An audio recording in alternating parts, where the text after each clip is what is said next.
हाफिज मोहम्मद आरिफ रहीमी ने फिरोजपुर झिरका में बिहवा रोड पर रहने वाले सामाजिक कार्यकर्ता मोहम्मद इस्माइल के घर पर कुरान से तरावी पढ़ाई। जो हाफिज मोहम्मद आरिफ रहीमी ने अलविदा के जुमा के दिन तरावी में कुरान मुकम्मल की, जिसकी खुशी से हाफिज साहब को हदिया के तौर पर बेहतरीन सफ़ेद कपड़े और 10,000 रुपये खुशी से दिए और हाफिज साहब ने भी हदिया खुशी से कबूल किया। इस्माइल खान सामाजिक कार्यकर्ता के घर शनिवार की शाम को जाना हुआ और बातचीत करते करते ईशा की नमाज का वक्त हो गया। अगर जाएं तो तरावी निकल जाएं और जमात की नमाज भी फौत हो जाए। ऐसे में पत्रकार सफ़ी मोहम्मद, बिलाल अहमद, सद्दाम हुसैन, अनीस अहमद और जफरुद्दीन गुमल सभी ने एक साथ मिलकर नमाज अदा की और तरावी भी पढ़ी। नमाज से फारिग होने के बाद हमने देखा तो पीछे गहरा पर्दा लगा हुआ था, क्योंकि बहन बेटियों ने भी कुरान से तरावी अदा की। बहुत अच्छा लगा।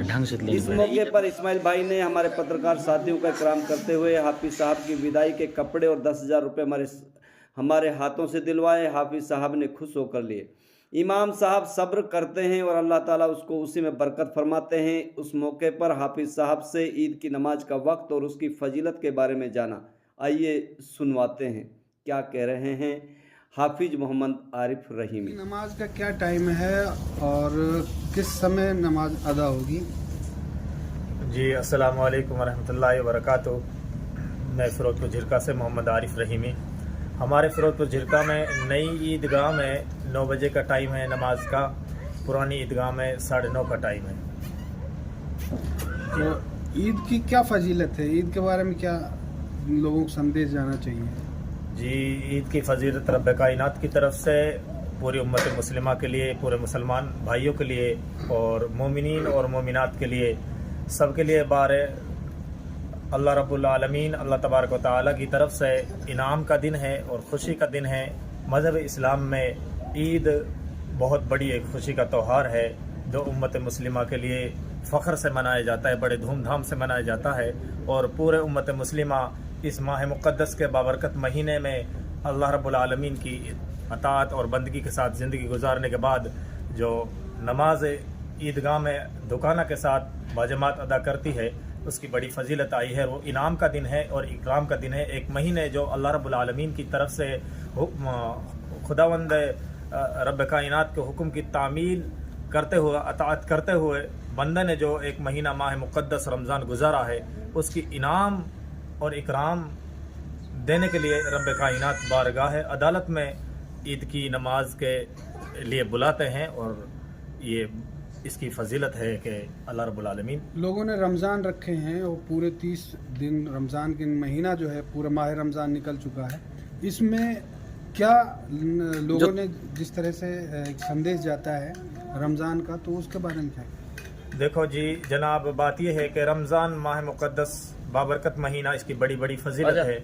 लेकिन मैं इतना ही कहूँगा कि रमज़ान मुक़द्दस का जो बाबरकत महीना उम्मत मुस्लिमा के लिए संदेश देता है, वो ये देता है जैसे इस माह मुक़द्दस महीने में उम्मत मुस्लिमा अपने परहेज़ के साथ, तक़वे के साथ ज़िंदगी को बसर करता है, एक महीने को बसर करता है। ना किसी को हाथ से तकलीफ़ देता है, ना किसी को ज़बान से तकलीफ़ देता है, ना किसी को आँख से तकलीफ़ देता है। और बंदगा अल्लाह रब्बुल आलमीन की अताअत में और बंदगी में ज़िंदगी को सरफ करता है, गुजारता है और रब की नियामतों का शुक्र अदा करता है और ज़िंदगी का अपने को मकसद समझता है। तो गैर रमज़ान में भी इंसान को इसी तरीके से अपनी ज़िंदगी गुजारनी चाहिए, 11 महीने के अंदर भी। आखिरी अरसा का जो है क्या मतलब है? आखिरी अरसा बताते हैं, 2 अरसा बीत चुके हैं, अब 30 आखिरी अरसा चल रहा है। इसको लेकर इस माह मुक़द्दस के महीने में 30 दिन, जिसमें 29 और 30 दिन होते हैं, इसमें 3 अशरे होते हैं। पहला असरा अल्लाह की रहमत का होता है और दूसरा असरा मग़फ़िरत का होता है और तीसरा असरा जहन्नम से खलासी का होता है। तो बड़े खुशनसीब हैं वो लोग जो जिनके गुनाह और जिनके बहुत कम हैं और इनका अमाल अच्छे पाए जाते हैं। शुरू से ही उन पर अल्लाह की रहमत बरसती है।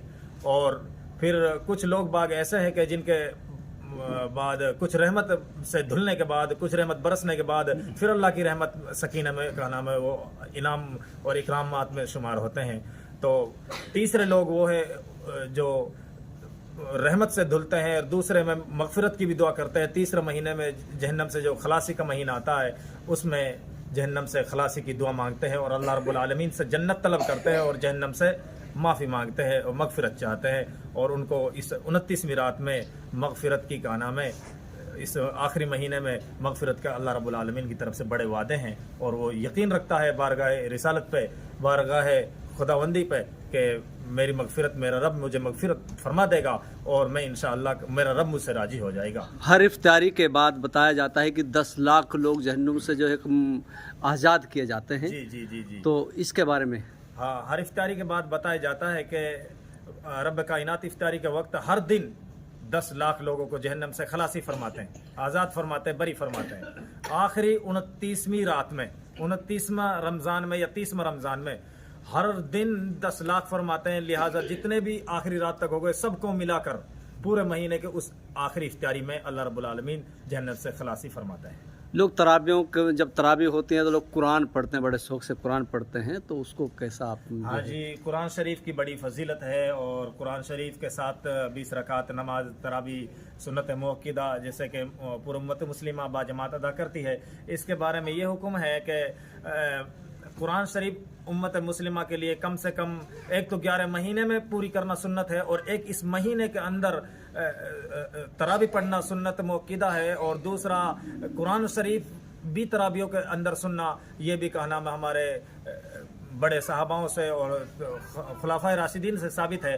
لیکن قرآن شریف نماز میں کھڑے ہو کے سننا، ایک قرآن شریف خالی کھڑے ہو کے پڑھنا، اور ایک قرآن شریف خالی کھڑے ہو کے وضو سے پڑھنا اور زیادہ ثواب، ایک قرآن شریف وضو سے بھی پڑھنا اور نماز کے اندر پڑھنا، اور کھڑے ہو کے سننا یا پڑھنا دونوں کا برابر ہے۔ اس کا بڑے ملین میں اور بڑے اربوں اور خربوں میں قرآن شریف سننے والے انسان اور سنانے والے انسان دونوں کے لیے بڑے اربوں اور خربوں میں نیکی ملتی ہے۔ عید الفطر کے موقع پر میوات واسیوں کو، پورے دیش واسیوں کو، پوری دنیا کو کیا سندیش دینا چاہتے ہیں؟ عید الفطر کے موقع پر میں یہی کہنا چاہتا ہوں اپنے تمام امت مسلمہ کے معزز عزیزان بزرگ اور معزز دوستوں اور معزز ساتھیوں سے اور نوجوان بھائیوں سے میں یہی کہنا چاہتا ہوں کہ جیسے ہم نے یہ مہینہ بڑے اصول کے ساتھ گزارا ہے، ہم آنے والے 11 مہینے میں بھی ایسے اصول کے ساتھ زندگی گزاریں، اور ہم رب کائنات کی طرف سے جو عید کا ہمیں تحفہ دیا گیا ہے، جس میں ہم اظہار خوشی مناتے ہیں، ایک دوسرے کے ساتھ مل کر بانٹتے ہیں، تو اسی طریقے سے 11 مہینے میں بھی ایک دوسرے کے ساتھ ہمیشہ خوشی کے ساتھ اور غمیوں میں غمی کے ساتھ اور اتفاق سے، محبت کے ساتھ، اتحاد سے زندگی کو بسر کرنا چاہیے۔